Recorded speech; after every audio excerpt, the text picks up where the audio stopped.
It turns out that anything that has the word happiness in the title does really well at the festival. And that says something about what we all want, doesn't it? I mean, you can only go so far by feeling bad about populism. But by the time I get done, in the next 45 to 50 minutes, your money cheerfully refunded if you're not a happier person and don't have a strategy to become happier as you move through your life. Now, I've just made a promise that I can't keep because I don't run the Aspen Ideas Festival. However, I want to share some ideas with you that, quite frankly, have changed my life. 4 years ago, I was celebrating my 50th birthday. It adds up to 54 at this point, obviously. And when I was celebrating my 50th birthday, I have to say, life was pretty sweet. Where are we on? We're on the title slide at this point? Okay. Life was pretty sweet. I mean, I'm the president of the American Enterprise Institute. I'm traveling around. It's a good organization. I felt like my career was going well. At the time, I actually had a book on the bestseller list, which is a great feeling. It's a great feeling. And I was doing what I ordinarily do, which is sit on an airplane one night. I was coming back from the West Coast, from LA to Washington. It was a night flight. And I had an experience that disturbed me a lot and that led me to do the research I'm going to tell you about today. See, what happened was, it was very dark because it was night and people were asleep or watching the movie. And I was working on my laptop and I heard a couple behind me, in the row behind me, having a conversation. It was an older couple. I could tell by their voices. I couldn't quite make out his words, but I could make out her words very clearly. I wasn't trying to eavesdrop, but I couldn't help but overhear. And I heard mumble, mumble, mumble from the husband. I assumed it was the husband. And the wife answers, "Oh, don't say it's true. Don't say it. It's not true that you have nothing to add anymore." Oh. And then I heard mumble, mumble, mumble, mumble. And then she said, "Don't say it would be better if you weren't even alive." It's really disturbing. And I started to get into my head kind of a picture of who this guy is. It must be somebody who is underappreciated and forced to retire. Well, maybe a 9th grade teacher or somebody who's given a gold watch and something. And I was kind of looking forward to just getting a look at him. And the lights went on. We landed at Dulles Airport in Washington, and everybody stood up, and I turned around, and it was one of the most famous men in America. Somebody you all know, a hero, somebody for whom he has gotten justifiable fame for events of daring and accomplishment in the 1960s and the 1970s, a household name. Now, this is very disturbing for me. And I'm walking up the aisle, and he and his wife are walking up behind me, and we get to the door of the airplane where the pilots I was standing saying, "Thanks for flying United, folks." You know how they always talk like Chuck Yeager? And he's saying this, and he recognizes the guy behind me. And he says, "Sir, I want you to know that you've been my hero since I was a little boy." And I turned around, and he was beaming. And I thought, which is the real hero? This guy or the guy 20 minutes ago? And I thought to myself, things are going great for me right now, and I've been thinking about all the good things that are going to happen to me. What can I do so it doesn't wind up like that? Now, I'm no hero on the plane. I'm not famous like this. But what can I do so that when I'm that age, it'll be different? And I'm going to tell you what I found, because I think I cracked the code. Now, not all of you are 50 or above. Some of you are below that, but God willing, you will be at some point. And I hope you remember some of these things, because truly, these are some of the life-changing things that I have learned. I'm going to answer 2 questions in the next few minutes. Number 1, what can I expect in the second half of my life with respect to happiness? And second, what can I do not to make it just bearable, but truly great? I'm going to answer those 2 questions, I hope. Now, I'm going to give you some strategies in your life, and not all of them are good. They're based on behavioral science, because I'm a social scientist. I'm a behavioral economist. But I'm going to tell you a word about my sources. I'm going to tell you a little bit about neuroscience and a little bit about behavioral economics and all the stuff that I really do. But I'm also give you a lot of information that comes from art and music and poetry. Why? Why is that one of my big sources? I'm going to show you why art and music are probably the greatest source in my life. 45 seconds helping you understand why I'm going to be talking to you about music today and helping you understand happiness.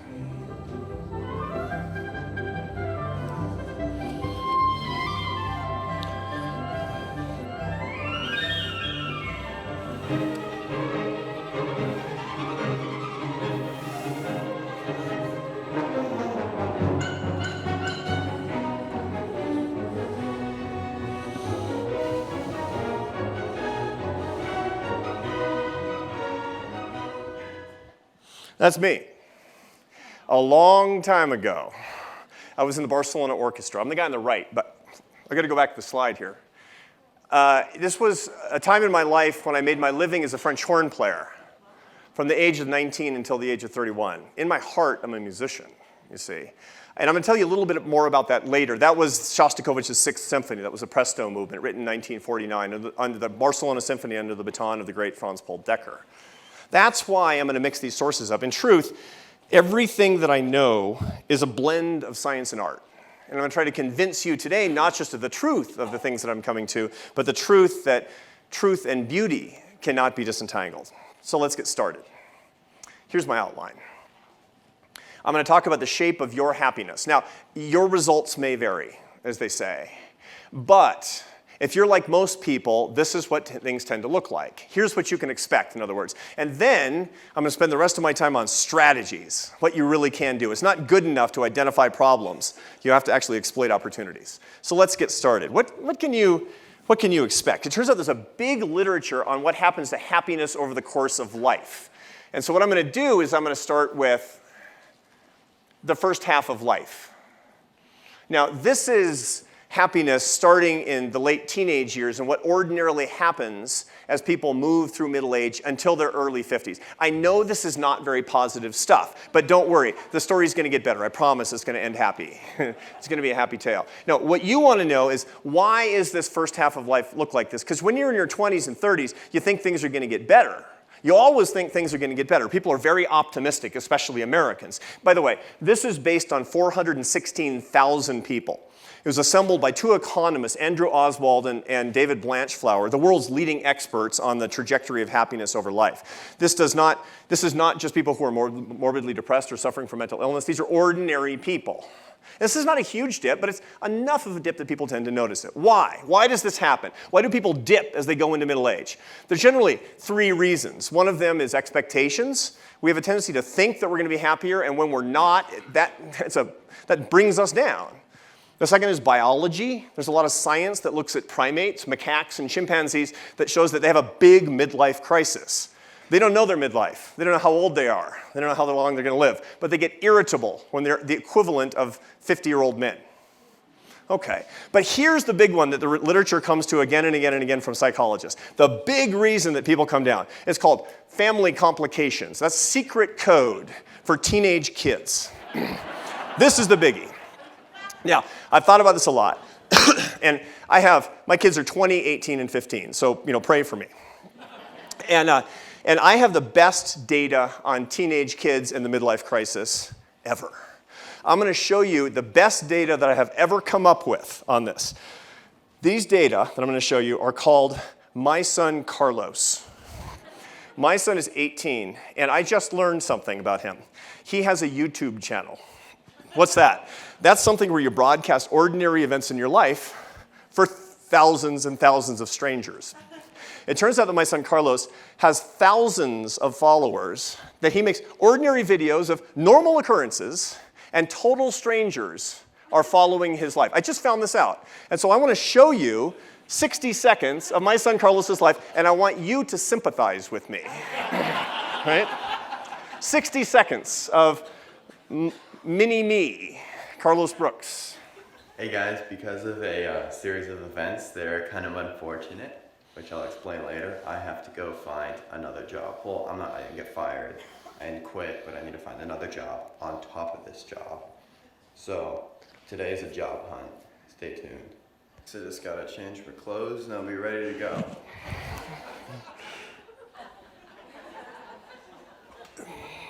Alright, so one last thing before I head out. I gotta revise my resume, make sure it's all spiffy. Alright guys, I have finished my resumes. Let's go. I'm so stupid. So there's no contact information on the actual resume. I'm an idiot. Stupid idiot, Carlos. So basically right now what I'm doing is I'm going home. I need to get the contact information on the resume, and then I need to go back and just be like, take my new resume please, and I don't know, what do you guys think?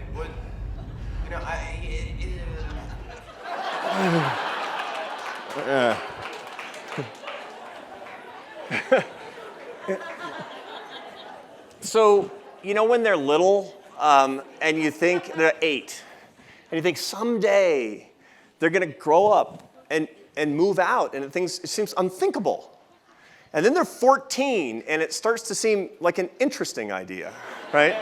And they're 17, and it's sort of urgent, right?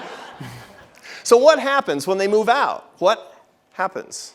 Carlos moved out 2 weeks ago. So let's look what happens at the second half of life.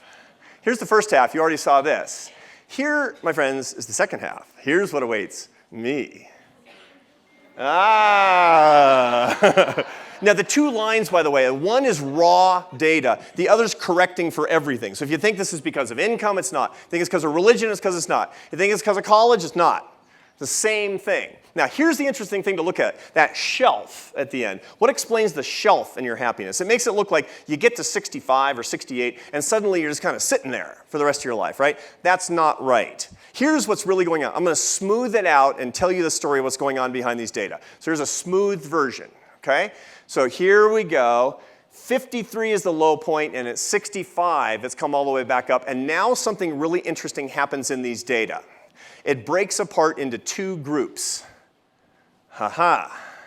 That's what we really care about, isn't it? Because you want to be in one of those groups, but not the other. The stranger on the plane clearly was in one of those groups. How can we be in the top half? How can we avoid the second half? Fact number 1, I want you to remember. Happiness usually declines, and then it rises, but it contains a ton of uncertainty, especially at the end of life, and it depends on what we do. So what should we do? I'm going to consider 3 common strategies. 1 is bad, and 2 are good. So let's get started. Strategy number 1, rage against the dying of the light. Things are starting to decline, fight like crazy against it. This is a very common strategy. Now, when I was 17, growing up in Seattle, my favorite poet was this guy, was Dylan Thomas. 1914 to 1953. Now, when I was in those days, I used to wear a lot of black. And I was kind of dark and sort of interesting, kind of like my son Carlos in a lot of ways, as a matter of fact. I hate to say it. And I used to carry around this volume of Dylan Thomas poetry, so dark and so satisfying in its way. You know, he drank himself to death at 39, which seemed kind of interesting and cool to me in those days, and not so much these days. And my favorite poem by Dylan Thomas was actually written for his own father when his father was actually going into a decline in his health. And this was the advice that Dylan Thomas gave to his own father, and it was my favorite poem, and I learned this by heart, and I want to share it with you, because this is the strategy to rage against the dying of the light. 90 seconds of the great poet Dylan Thomas. Do not go gentle into that good night. Old age should burn and rave at close of day. Rage, rage against the dying of the light. The wise men at the end know dark is right, because their words had forked no lightning. They do not go gentle into that good night. Good men, the last wave by, crying how bright their frail deeds might have danced in a green bay. Rage, rage against the dying of the light. Wild men who caught and sang the sun in flight and learned too late they grieved it on its way. Do not go gentle into that good night. Grave men near death, who see with blinding sight, blind eyes could blaze like meteors and be gay. Rage, rage against the dying of the light. And you, my father, there on that sad height, curse, bless me now with your fierce tears, I pray. Do not go gentle into that good night. Rage, rage against the dying of the light.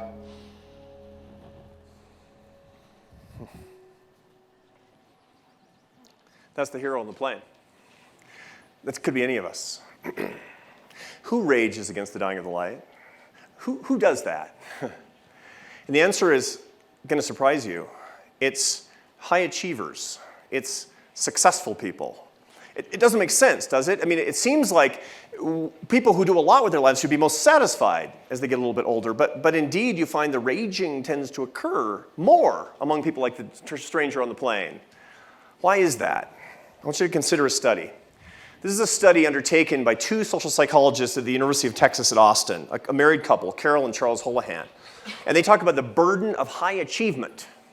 These psychologists have found that when they look at people who've done a lot, who've succeeded by ordinary terms, these are the people who have the greatest sense of regret about things that are undone. The people who should celebrate their achievements the most are the people who tend to be most unhappy at the end of their lives, and they tend to struggle. Now, it makes sense. Why? Because it's just basic math. If you have high achievement, you've hit a strange and pronounced peak. And that means you have further to fall. And that means more pain. And that means more struggle. I want you to consider this. These are data from Benjamin Jones. He's a professor of management at Northwestern University, the Kellogg School of Management. He does work on when people peak in their careers. What these data are the average age at which people have done the work that won them Nobel Prizes in science or when they've gotten major patents. And he finds that the highest likelihood of doing this incredible work, this genius work, is 39. And the likelihood of doing it after that falls precipitously. Now, the likelihood at 70 and 20 is the same, which is basically 0. Again, your results may vary. But it turns out that different professions tend to all have a peak. So the likelihood of an entrepreneurial software startup is maximized at age 31. The highest likelihood of having a best-selling book, 51. The likelihood of becoming the CEO of a major corporation, 55. But all of them have a peak, and then they have a decline, because what goes up must come down, and coming down is really, really hard. It's hard for me, and it's hard for you. And look, I'm looking at some of the most successful people in America right now. We have to learn about this and the right strategy. Now, the truth is, I actually know something about decline. Big, painful decline.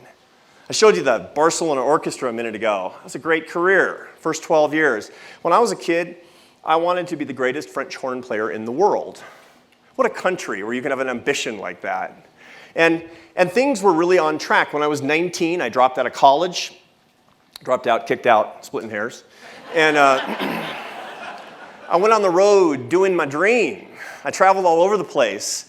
And it was going better, and it was going better, and it was going to be great. And then when I was 23 years old, I realized I was in decline. My playing wasn't what it once was. And I went to the greatest teachers in the world, and I doubled my practice time, and it didn't get better. It kept getting worse.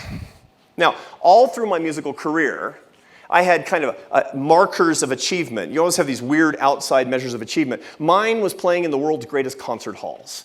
The pinnacle of my career was going to be my debut. Where? You got it. And there, my friends, it is. When I was 24 years old. How did I get this picture? Why does it say intimate? Because 5 years ago, somebody sent me an advertisement for Carnegie Hall, and my picture was on their advertisement for my Carnegie Hall debut at 24. Now, I was in decline, but I didn't tell anybody. I planned to make this my triumphant renaissance, my renewal, the beginning of the second half of my career. It was going to be better than ever. And this is the first half of the concert. Let me tell you the rest of the story. I got into the second half, and instead of being the beginning of renewal, it became a metaphor for what was wrong in my life. I fancied myself kind of a good public speaker, and so I would talk to the audience about these pieces I was going to play. Second half of the audience, of the concert, I got up from that chair. I'm the guy with the lustrous locks, playing the French horn there, by the way. I got up from my chair, and I walked out to tell the audience about what we were about to play, and I was completely engaged. I was totally impressed by my own rhetoric, and I wasn't watching my feet. And I missed the edge of the stage, and I fell 5 feet onto your lap with my French horn. It was the world's greatest metaphor for what was going wrong with my career. And I jumped back up and I said, "I'm okay, folks." I mean, it was horrible. It was horrible, right? And it was written up in the Times. And it's just, The greatest night of my life was the biggest humiliation. Up to that point, I've had many more since then, by the way. And you know what? I just struggled along and raged against the dying of the light for years after that. I went to Barcelona after that and the stuff that you saw, and I was still playing and it was still getting worse. As a matter of fact, I went on for 7 years.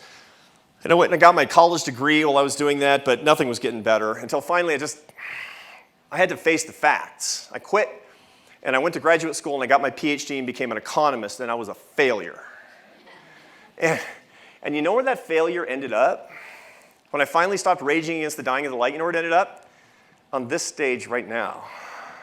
What an incredible thing life is. And if I had stayed at it and struggled and struggled and raged, I wouldn't be here right now. I might be on the other side playing in the music festival, but I wouldn't be here. And I am so happy right now to be talking to you. I'm so lucky to be sharing the secrets to a better life with you. And that never would have happened unless I had stopped raging against the dying of the light. It happened too late, but when it did, it changed my life. Here's the lesson. To rage is to delay progress. Are you raging? Am I? Don't do that. Do something else. And now I'm going to tell you there's something else. Here's what you should do instead. Who's my favorite composer? People often ask me that as a former musician. Here's my favorite composer, Johann Sebastian Bach. Maybe the greatest composer who ever lived. Lived 1685 to 1750. Incredibly prolific. He published more than 1,000 works from all genres, all instrumentations, all musical combinations. Incredibly productive. By the way, he also had 20 kids, which is productive.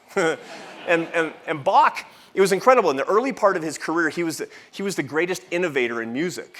All over Europe, he was known as the innovator of the high Baroque. He was the best exemplar of this period in music. And then something happened to him 20 years before the end of his life, in about 1730. What happened? He went out of style. The high Baroque went out of style. The classical period in music came into style, and people stopped listening to the high Baroque. High Baroque became like disco. Nobody wanted to hear it. Ironically, one of his 20 kids, Johann Christian Bach, was the most famous composer in the new era and was eclipsing his own father. So what did Bach do? What did Bach Sr. do? Did he rage? Did he give up? No. He went from being an innovator to becoming a teacher. That was Bach's secret to success. In the last decade of his life, he didn't abandon the high Baroque. He decided to teach future generations how to do the high Baroque because he was convinced that it was intrinsically important and beautiful and it would come back. And you know what? 100 years after he died, Felix Mendelssohn, a composer in Germany, dusted off some of his old scores and played them for his friends. And he said, you got to listen to this stuff. It's great. And Bach became known from that point on as the greatest composer who's ever lived 100 years after he died. Why? Because he became a teacher and taught future generations instead of raging and giving up. As a matter of fact, the last 20 years of his life were dedicated to a lot of different pieces, but his favorite piece, the thing he was most passionate about, was called the Kunst der Fuge, the art of fugue. It was fugues and canons all around the same theme to demonstrate the beauty of the high Baroque. It was literally a textbook. He worked on a textbook for the last 20 years of his life to teach, to go from innovation to teaching. And I'm going to play you right now 60 seconds of the greatest textbook that has ever been written. Now, one other side note. He died while working on this. As a matter of fact, he was writing his manuscript, and suddenly, mid-measure, it stopped. And his son, Carl Philipp Emanuel Bach, wrote in the margins, "At this point, my father put down his pen and died." He died happy. Here's why.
Not bad. What can you learn? What can we learn from this? How did Bach move throughout his life successfully, notwithstanding the demand from the world outside him? Here's how Bach started out. According to social psychologists, Bach started out using what's called fluid intelligence. Fluid intelligence is what we think of as raw cognitive horsepower, pure brains. It's problem solving, it's innovation, it's working memory. Here's the bad news. It decreases with age, and it decreases before we want it to. This is your processing speed, my friends. This is the magnitude, how much RAM you've got, and how big your computer is and how fast it runs.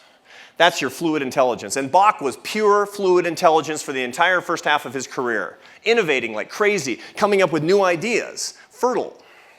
At some point in the middle of his career, as a matter of fact, in the last 20 years, he went to another kind of intelligence, which is described by social psychologists as crystallized intelligence. If the first kind is your Sherlock Holmes brain, this is your Dalai Lama brain. This is your accumulated knowledge and experience. So fluid intelligence is a flow. Crystallized intelligence is a stock. Nobody ever says, you know what your virtue is? Brains. They say your virtue is your wisdom. This is the payoff to a good life. This is accumulated knowledge and experience, wisdom and judgment. Crucially, this is teaching ability, what Bach was doing. And here's the best part of all. Here's the good news of the afternoon. It increases with age. Here's what it looks like in the data. This is a graph that's going to look at how fluid intelligence and crystallized intelligence change over the lifespan from infancy all the way to late adulthood. And here's exactly what you'd expect. Fluid intelligence increases and then decreases. Crystallized intelligence comes on later and stays strong all the way to the end of your life. So what do you do? What are you going to do with this information? Don't try to keep relying on fluid intelligence as you grow into old age. As a matter of fact, even as you grow into middle age, start moving on from your fluid, your crystallized intelligence. Okay, how? How to do it. The work on this that's most interesting is from a psychologist at the University of California, Davis, named Dean Keith Simonton, world's leading expert on how people's careers advance. And he's done work, for example, on different creative fields, scholars. This is what this graph shows you, is the age at which different professions have done half the corpus of their lifetime work. What do you find? Poets are half done at 40. Historians are half done at 65. Better news.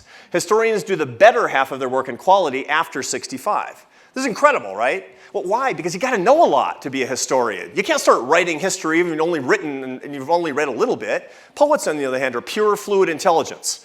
Being a poet is like being a startup entrepreneur.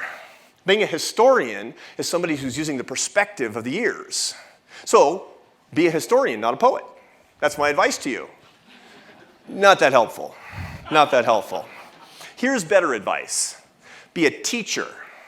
See, being a teacher is pure crystallized intelligence as well, because you're relying on the stock of your information. You can answer any question. You can explain things with clarity. More crystallized intelligence, better teaching ability. The most encouraging piece of data I've ever seen is the work on teaching evaluations at universities by age.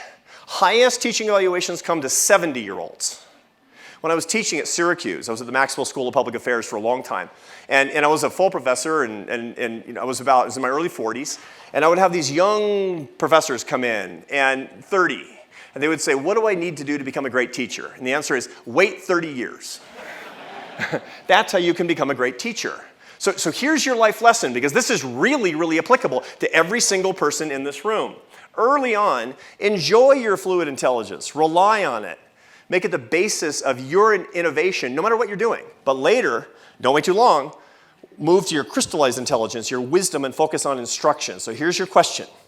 What are you doing to share your wisdom in whatever you know? How are you becoming a teacher today? If you do, you win. I have another strategy. This one's even better. This is taking away parts of your life. We always think that losing things is horrible. You're bereft when you lose parts of yourself. That's the wrong way of thinking. What's this? This is an empty canvas, of course. This is a metaphor for something that has not been started yet. In art and in life, what do? You add things to an empty canvas. You talk about somebody is an empty canvas or a blank slate.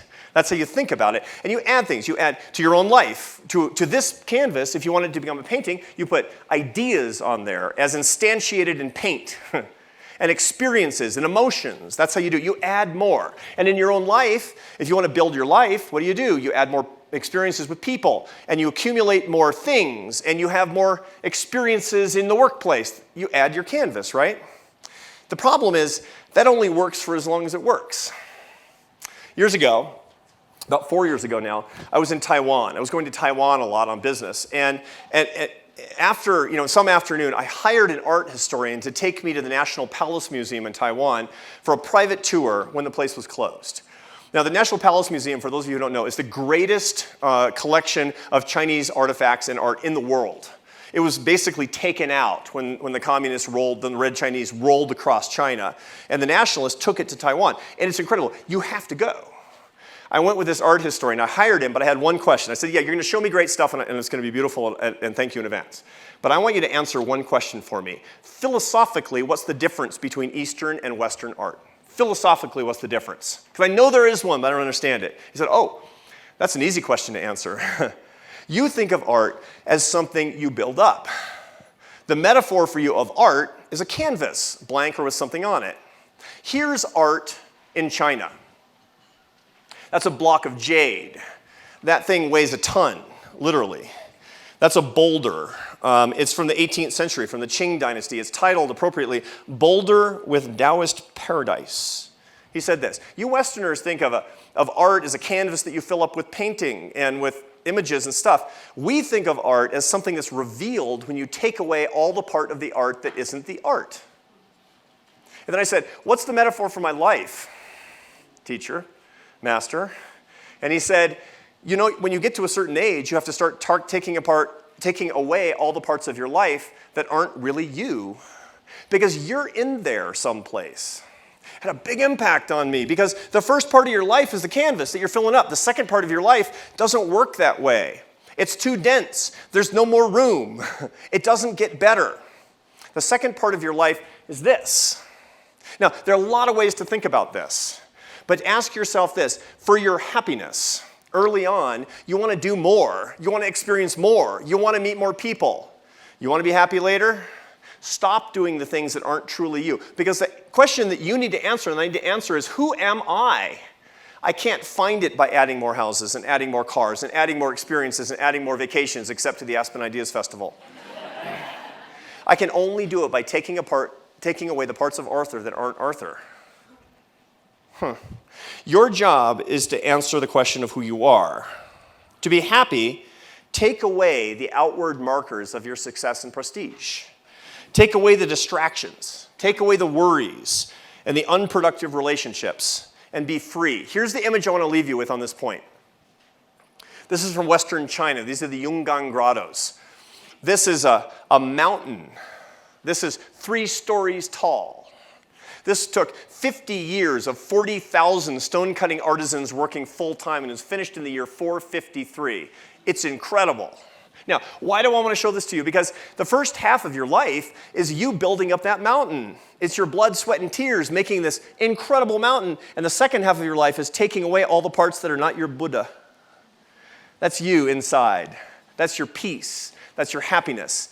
Your job is to find it, and you can't find it until you chip away all the parts that are not the Buddha. Early on, add and build and enjoy your life, and then subtract to find your best and truest self. Here's your project before I see you next year at the Aspen Ideas Festival, and there's going to be a quiz. What do I need to take away, and what did I take away this year to find my true self? Let's summarize. Happiness has its ups and downs. How we end is in our hands. Peak and decline, it's normal. Here's news. If you've got a big peak and you've got a decline, it means you're great. There's nothing abnormal about that. Don't rage against it. Make progress of moving beyond it. Third, use your wisdom, become a teacher. And fourth, you are the Buddha. Treat your life like a sculpture. Take away the things that aren't you to find your true self. One more thing. I've talked about everything as if you could do this by yourself. Right? I've talked about this as if you're You're isolated. I've talked about this as if you are like a tree. This is an appropriate tree for this location, isn't it? This beautiful aspen tree. But metaphors for time immemorial have looked at successful people, have looked at godly people as people who are like a majestic tree, completely self-sufficient, that don't need anything else or anyone else, effectively. This is from this quotation is from the first Psalm, the 3rd verse. Some of you may remember this. He is like a tree. We're talking about a godly, successful person. He is like a tree planted by streams of water, yielding its fruit in season, whose leaf does not wither, and who prospers in all that he does. You do it on your own. This metaphor is very, very deceptive. And this metaphor is actually very, very dangerous. It turns out, as you all know, we don't exist in isolation. And we shouldn't try to understand our lives in terms of our individual achievements. When I ask you, who are you? Don't tell me what you do for a living or what you did for a living. Tell me about the sum of the love in your life. Because that turns out to be a better metaphor for that beautiful aspen tree. I'm going to give you a minor biology lesson. What's the largest organism in the history of the world? Single living organism. Here it is. This, by the way, is the largest stand of aspen trees in the world. It's called Pando. It's in Utah. It's 106 acres, and it weighs altogether 6 million kilograms. It's one plant. Why? Because the aspen tree has one set of roots. What looks like an individual tree is not. It's a sprout out from the same roots. It's the same tree. Look around you. And you're going to notice this, and I bet you'll remember this for the rest of the time that you come to Aspen for many, many years. When you see an aspen tree, you're seeing one part of the aspen tree. This entire complex is one plant. Incredible. Why do I tell you this? Because that's the right metaphor for your life and my life, not the single tree, which is an illusion. Buddhist philosophy talks about the doctrine of emptiness. Emptiness is to say that the concept of me as an autonomous individual is an entirely illusory experience. I don't exist apart from you. I don't exist apart from my family and my friends. And what that means is what looks like decline to me is a simple change in the organism. And I can't understand that unless the roots of the love in my life are properly fostered and properly understood. You're a stand of aspens, my friend. You want to understand yourself? Look to the next tree over, because that's you too. The one thing I wanted to add is you can't do this by yourself. Your true self is not the sum of your achievements. You are not the what. You are the why, and the why is love. The magnitude of the love for the people in your life is who you truly are. So ask yourself, am I or am I not surrounded by that root system adequately? Have you built that root system? Can you see it? Are you experiencing it? I just wrote this 2 weeks ago. I was thinking about this, and as I did that, I thought, am I cultivating a root system that's adequately healthy?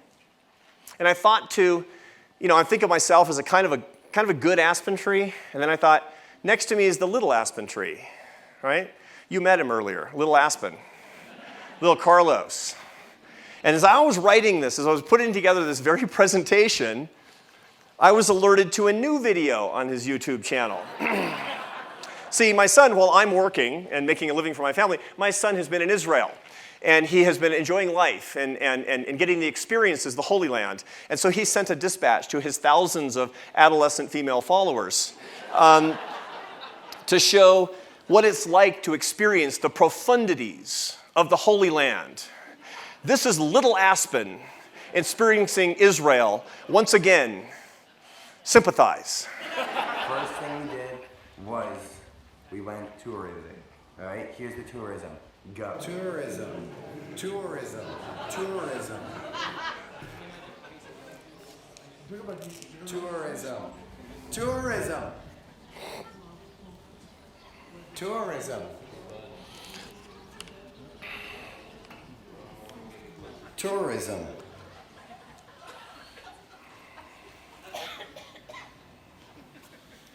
Tourism.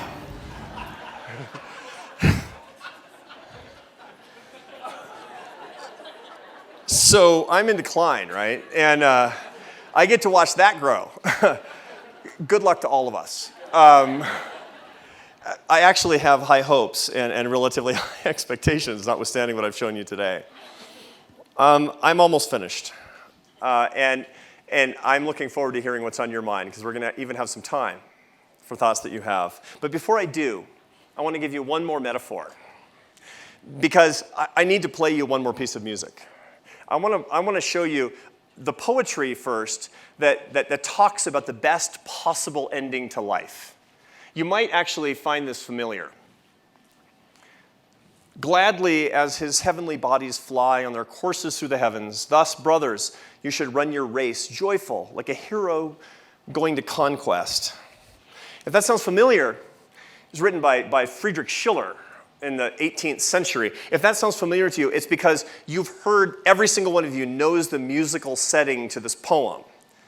It was set to music by this man, Ludwig van Beethoven, 1770 to 1827, the greatest master of the modern orchestra in history. Beethoven used that text I just showed you, as the text to the Ode to Joy. The Ode to Joy, of course, is the last movement of his magisterial Ninth Symphony, the Opus 125, written in 1824. The greatest ending in the history of classical music. How appropriate. This guy, it would seem, using that poem, knows how to end things. And I get to play it for you right now. But I'm warning you, it's got a twist. It's actually not exactly what you think. But before I get there, 90 seconds of Beethoven that I want you to enjoy. The Ode to Joy.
Wait, what happened?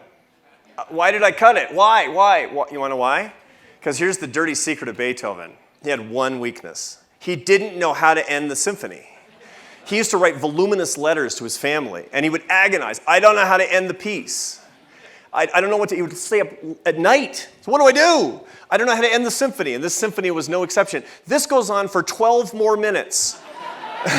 He couldn't get out. It was like the mafia. He couldn't get out, right?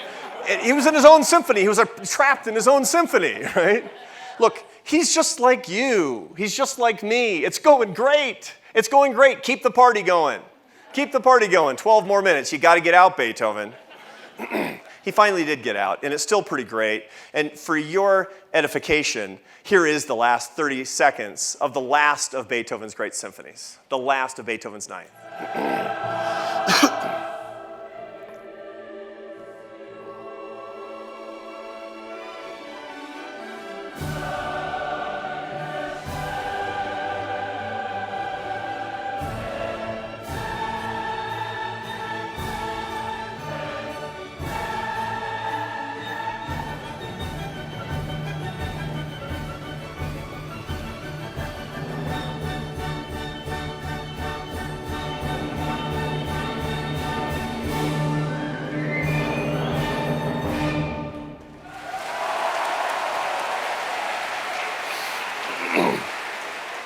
Not bad. Not bad. Look, my symphony and yours are not going to end like that, because we're not Beethoven. but it can still be great. Every part of your life can be great. I want you to remember 4 things. Don't rage against change. Teach others. Take away the parts of you that aren't really you, and most importantly, surround yourself with love. You know, you heard before that I just resigned my job. Why? Because of this. Because you have to move, you have to change, and you have to enjoy your life to its highest potential. I'm trying to take my own advice. Wish me luck and I'll wish you luck. And let's do it together. You know, we can put these ideas into action, but we have to do so purposively. We have to do these things on purpose. You deserve to be happy. You deserve to live your life at its highest state. I am super grateful to you for this hour that you've given me, but more importantly, I hope you get the happiness that you deserve. I hope that my friends can actually live the lives that are the best lives at every single moment. I guess all I have left to say to you, besides God bless you, and besides thank you, is that my wish for you and for me and for all of us is that together we can truly go from strength to strength. Thank you.